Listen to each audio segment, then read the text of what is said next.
Selamat datang kembali di channel Saham Cuan, tempat kita belajar menganalisa bisnis dan saham dengan pendekatan fundamental, value investing, growth investing, serta sedikit sentuhan analisa teknikal untuk membaca momentum, sehingga kita bisa meminimalkan langkah spekulatif dan memaksimalkan keputusan investasi yang lebih bijak. Sebelum kita mulai pembahasan hari ini, saya ingatkan kembali bahwa video ini sepenuhnya hanya untuk edukasi, bukan ajakan untuk membeli atau menjual saham tertentu. Semua keputusan investasi ada di tangan Anda masing-masing. Video ini dibuat berdasarkan data Q3 tahun 2025 dan harga penutupan pasar 19 Desember 2025. Dan analisa ini dibuat atas permintaan dari salah satu penonton setia channel Saham Cuan, yaitu @mulyana105. Jadi terima kasih sudah request dan terus mengikuti channel ini. Hari ini, kita akan mengulik secara mendalam saham TAMA atau PT Lancar Tama Sejati Tbk, sebuah perusahaan yang bergerak di bidang konstruksi serta penyewaan ruang kantor dan hunian. Memahami model bisnis Tama. Untuk memahami kondisi fundamental sebuah saham, kita harus selalu mulai dari bisnis inti. Apa yang sebenarnya mereka jual, bagaimana mereka menghasilkan uang, dan bagaimana struktur bisnis itu mempengaruhi potensi pertumbuhan maupun risiko. Sejarah singkat perusahaan. PT Lancar Tama Sejati Tbk berdiri pada 1 Juni 1990, artinya perusahaan ini sudah beroperasi selama lebih dari 35 tahun. Ini penting karena usia perusahaan yang panjang menggambarkan bahwa ia sudah melewati berbagai siklus ekonomi, baik boom maupun krisis.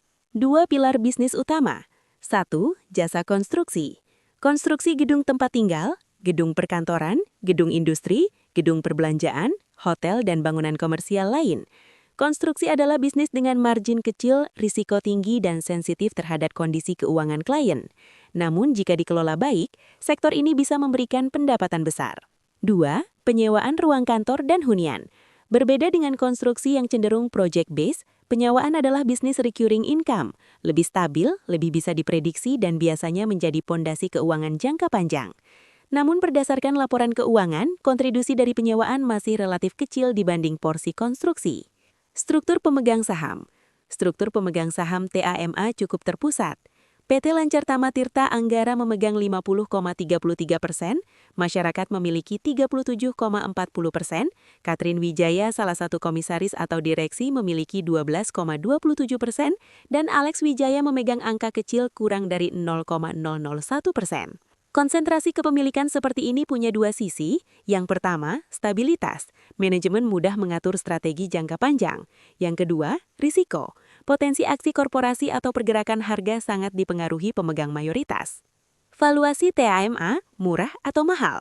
Banyak investor pemula terjebak melihat sebuah saham sebagai murah hanya berdasarkan harga per lembar. Padahal yang perlu dilihat adalah valuasinya. Mari kita cek angka-angka penting TAMA. PER, Price to Earning Ratio. PER anualis minus 4,17. PER TTM minus 4,35. PER negatif berarti perusahaan sedang rugi. Dengan kata lain, perusahaan tidak menghasilkan keuntungan untuk pemegang saham. PBV, Price to Book Value. PBV 1,26. Ini sebenarnya masih terlihat wajar untuk perusahaan konstruksi.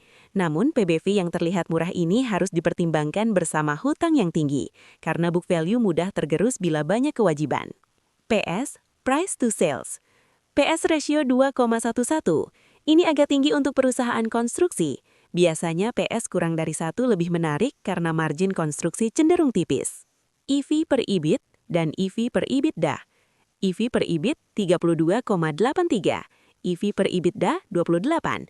Ini sangat mahal. Perusahaan konstruksi biasanya memiliki EV per EBIT di kisaran 8-15 kalau sehat. Enterprise value TAMA mencapai 183 miliar, jauh di atas market cap-nya yang hanya 46 miliar. Ini langsung menunjukkan beban hutang besar. Kesimpulan valuasi, secara harga saham TAMA terlihat murah, secara valuasi bisnis TAMA sangat mahal apabila mempertimbangkan kinerja dan struktur keuangan.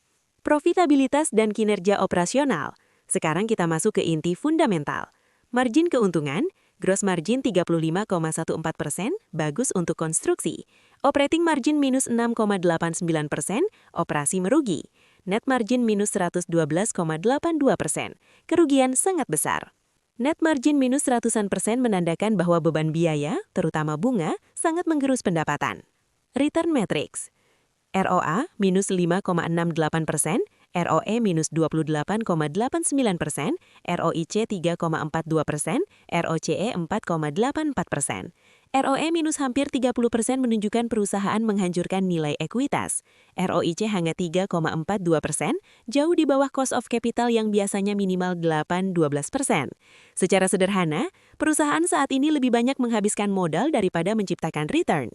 Solvabilitas dan likuiditas, bagian paling kritikal dalam analisa Tama. Likuiditas, current ratio 0,21, quick ratio 0,21. Artinya, dari setiap kewajiban jangka pendek Rp100, TAMA hanya punya Rp21 aset lancar. Ini kondisi sangat bahaya dan menandakan potensi gagal bayar jangka pendek. Leverage, debt to equity 3,80, total liabilities to equity 4,09, financial leverage 5,09. Ini menunjukkan struktur keuangan sangat bergantung pada hutang. Interest coverage ratio, interest coverage 0,36. Artinya perusahaan hanya bisa menutup 36% beban bunga dari laba operasional. Sisanya ditutupi dari sumber lain, biasanya hutang baru. This is extremely dangerous. Risiko kebangkrutan, Altman Z-score 0,07, Z-score modified minus 1,76. Z-score negatif berarti perusahaan dalam zona distress dan potensi bangkrut atau restrukturisasi hutang tinggi. Kualitas arus kas. Arus kas adalah nyawa perusahaan.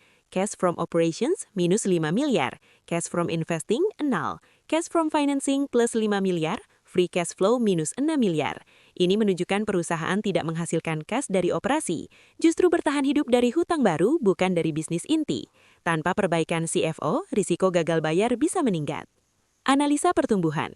Pendapatan TTM 22 miliar, pertumbuhan pendapatan year on year plus 40,53%.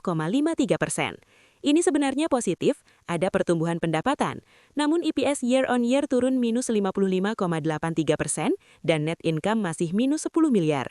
Artinya pertumbuhan pendapatan belum menghasilkan profit. Pertumbuhan pendapatan tidak berarti apa-apa bila beban bunga meningkat, margin menurun, cash flow tetap negatif. Analisa teknikal dan momentum harga.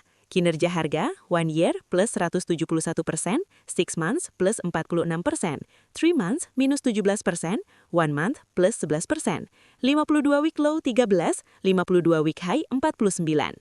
Ini pola yang sangat sering terlihat pada saham low fundamental, high volatility. Harga naik tinggi tapi tidak didukung performa keuangan. Potensi besar adanya sentimen sementara, gorengan atau akumulasi pemain besar. Momentum jangka pendek mungkin masih ada tapi tanpa fundamental yang mendukung, risiko koreksi besar sangat tinggi. Prospek bisnis 2026, potensi pertumbuhan, permintaan konstruksi nasional tetap meningkat, sektor penyewaan bisa menjadi recurring income stabil. Jika manajemen mampu merestrukturisasi hutang dan memperbaiki arus kas, peluang turnaround ada. Risiko utama, hutang besar tanda panah beban bunga meningkat, CFO negatif berkelanjutan, Z-score negatif tanda panah probabilitas distress, margin operasi masih negatif, tidak ada cash on hand 0 miliar. Gambaran 2026, tahun 2026 akan menjadi tahun yang menentukan apakah Tama mampu keluar dari tekanan likuiditas atau justru memperburuk posisi keuangan. Investor harus memantau perubahan struktur hutang, kemampuan meningkatkan operating cash flow, perbaikan margin, aksi korporasi pemegang saham mayoritas. Kesimpulannya, apakah Tama layak sebagai investasi value investing? Tidak. Angka-angka keuangan terlalu lemah dan tidak menunjukkan nilai intrinsik yang kuat. Apakah layak untuk growth investing? Juga tidak. Pertumbuhan pendapatan tidak diikuti perbaikan laba dan arus kas. Apakah cocok untuk trading momentum? Mungkin, tapi sangat berisiko tinggi. Saham berpotensi volatil tinggi, rawan gorengan. Bagi investor konservatif, TAMA tidak memenuhi kriteria keamanan. Bagi investor moderat, risiko terlalu besar dibandingkan potensi reward. Bagi trader, waspada volatilitas ekstrim, gunakan risk management ketat. Terima kasih sudah menonton analisa lengkap ini. Semoga video ini membantu Anda memahami kondisi keuangan dan risiko dari saham TAMA berdasarkan data terbaru Q3 2025. Jika Anda punya request saham lain untuk dianalisa, silakan tulis di komentar. Jangan lupa like, subscribe, dan nyalakan notifikasi untuk mendukung channel Saham Cuan. Sampai jumpa di video berikutnya. Semoga cuan dan selalu bijak dalam berinvestasi.